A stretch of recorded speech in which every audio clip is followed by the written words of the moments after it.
Hey everyone, you're here with Mark Bowell on Perfect Gardens TV. This month we're going to be getting into soil amendments, and you might be asking me, Mark, I just harvested, why are we getting into soil amendments? And this message really goes to the people where their environments drop below freezing. For you guys actually have to commit to next year, this year. If you haven't checked out our monthly membership, I highly recommend to do so. Just for $2.99, your questions get sent to the top for quick replies. I'm asking for a little more support to build up my war chest so that I can continue to keep giving you open and honest reviews, and we can further defend our right for free speech. Thank you so much, everyone. What do I mean by that, right? It's about going out there, getting your amendments, and actually tilling them into your soil now, in a sense, pre-cooking the season. So when it freezes over and your microbes shut down and it begins to thaw back up, for those few weeks before putting those seeds into the ground, those microbes begin to come alive, the ice is melting, and the microbes have enough time to eat their food and begin to poop out the trace minerals that your plants are going to need.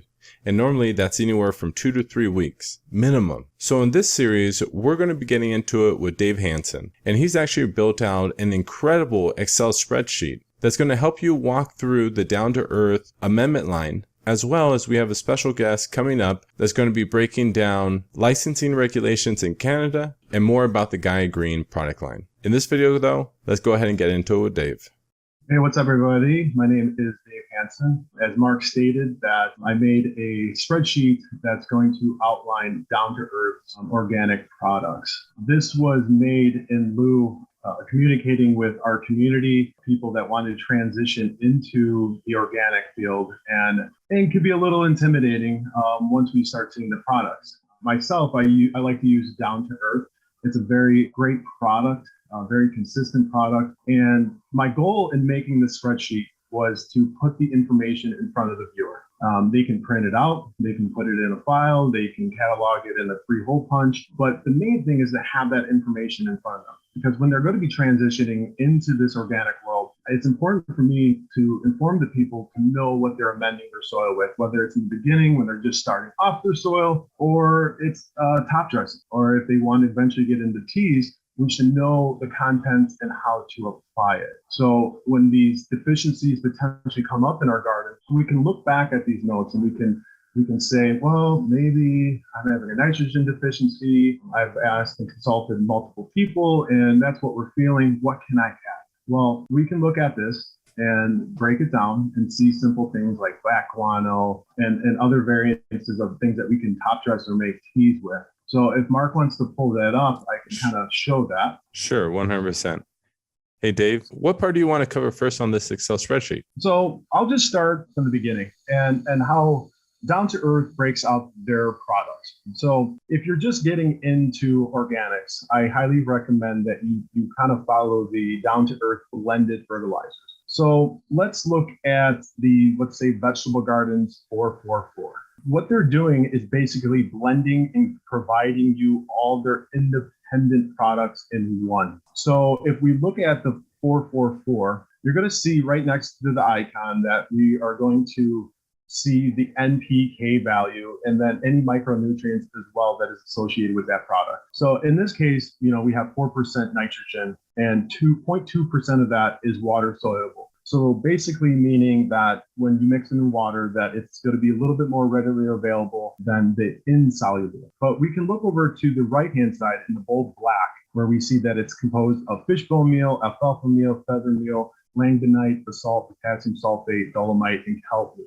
And why this is important is because as you enter into the organics and you start breaking these individual products down, it's going to help you transition into those problem times when you have deficiencies where you potentially can look at like a calcium deficiency and say, well, what can provide me calcium? I don't necessarily need to add the 444. Well, fishbone meal, feather meal, these are things that are going to allow you to transition back into your grow with lessened deficiencies. In the green, we're going to see that we have the recommended amount that you should be applying to it.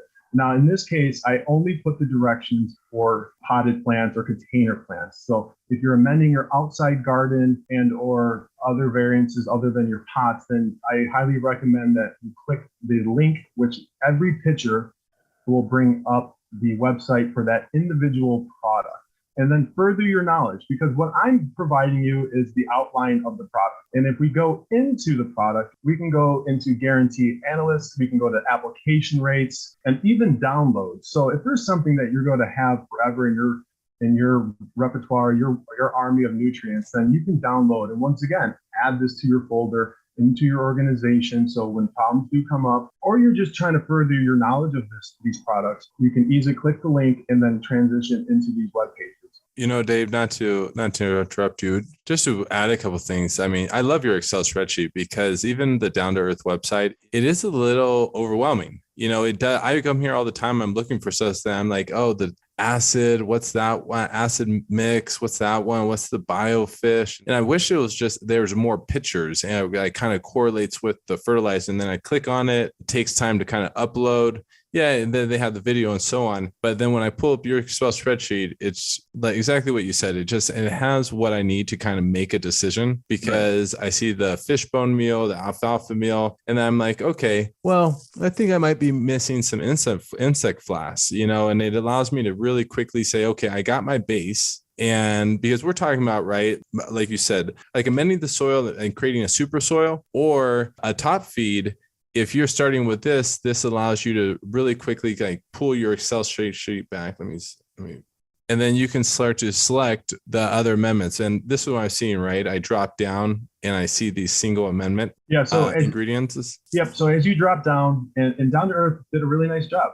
Even on their webpage, they break it down. So on your left-hand side, they have their individual minerals. So your dolomite lime, your gypsum, and your normal lime. And once again, we're going to see those values of the calcium, sulfur, and the percentages and what they're derived from, and then of course adding how to apply it to your garden. And then if we continue down, we're going to have the single ingredients. So these are the same ingredients that the base nutrient that they're using when they formulated the 444. They composed it of these single ingredients. And where this is going to help you and to create an advantage, if you're thinking long term in your garden where you want to reuse the soil, like myself, then after a seed to harvest, you might have to amend it again with something. And these are where people can kind of experiment a little bit, do side by sides, and where, okay, let me try crab meal. It's a 430.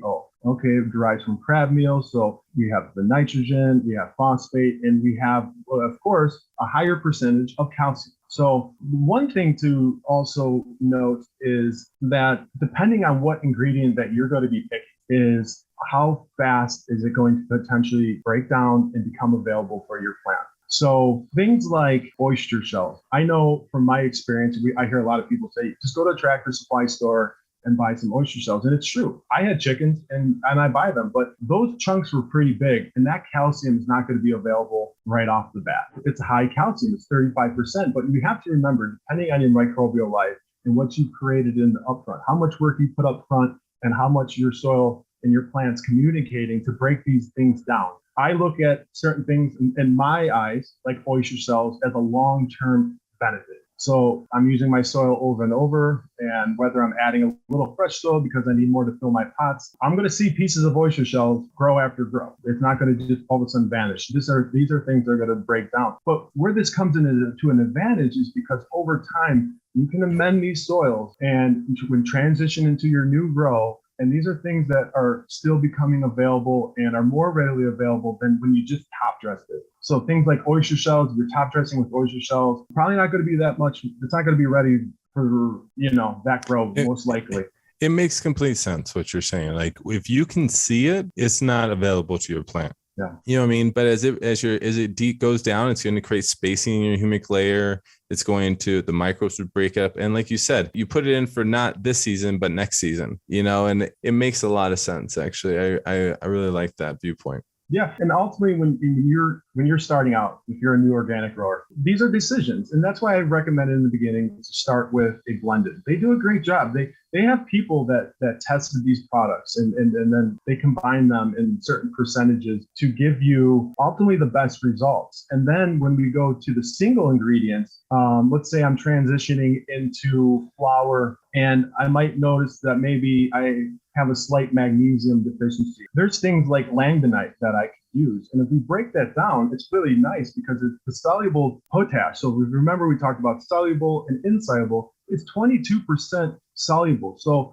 these are things that are going to help you upfront really quick. And then we have the magnesium, we have the sulfur, and we have to, break these individual things down. So sulfur is good for the formation of amino acids and the proteins and the oil production. So if we're transitioning into flour, we're noticing this, langbeinite could be a great option for you and see how it performs in your plant. Me personally, if I'm introducing something for the first time, I personally do a half dose just to make sure that my plant is going to react to it okay and that it's not going to be too much. I'd rather be on the law of minimal than overdoing it and causing a toxicity. So that's just one thing that I recommend is a half dose. But once again, this information is right in front of you. We can break it down. We can read the words over and over to ourselves so that we understand them.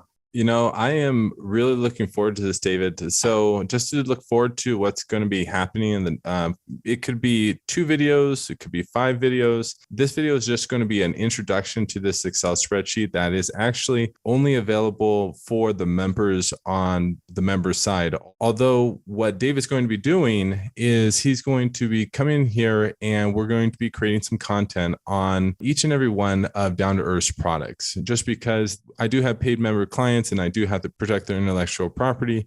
At the same time, too, though, some of these guys are willing to share their information in one way or another. So, David, I really look forward to bringing you onto the channel again and breaking down the rest of these fertilizers and what's in them and kind of how to use them, because everything you kind of did right there, you created a really nice, beautiful formula. It's like, oh, how do you use this? How do you recommend that? Blah, blah, blah. And it made a lot of logical sense. So I'm really looking forward once again to making these short videos with you and introducing you more to this channel so they get to know you over time so you can become more of a content creator. Thank you so much. Yep, thank you. Appreciate you, Dave. Have a good one. Thank you. Please remember to like, share, and subscribe. Have a great grow, everyone. I have an opinion on that one too, but it's not definitive and it's not exact. My couple things is my primary is flower density ratio compared to chlorophyll on the flower. That's my thought process of why there is a haze smell.